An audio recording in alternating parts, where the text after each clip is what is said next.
Il y a des gens qui ont fait ça sciemment. Il y a des gens qui ont fait ça sciemment avec ces tests de Covid bidons.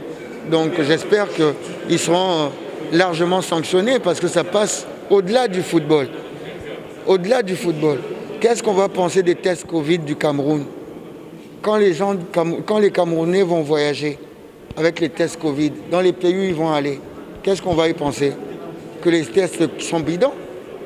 Les organismes internationaux qui envoient l'argent ici pour les Covid, qu'est-ce qu'ils vont penser? Donc les gens qui ont fait ça méritent des sanctions sévères. Ils n'ont rien à voir avec le football. À quel point ça a handicapé votre équipe durant ce tournoi? Énorme, énorme.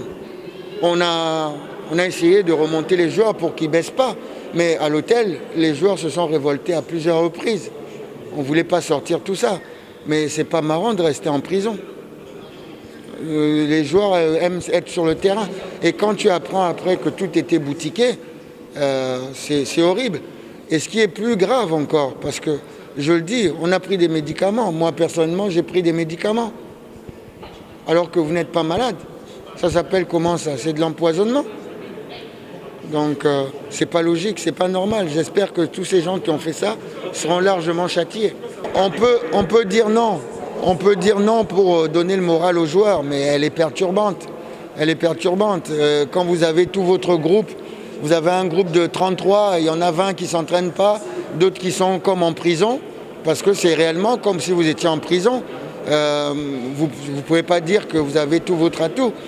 Aujourd'hui, hier, on avait 13 joueurs, on nous dit vous avez 13 joueurs. À 14h30 aujourd'hui, j'ai pu faire mon équipe. Donc on revient à l'époque des tableaux noirs, on revient à l'époque des discussions de la rue.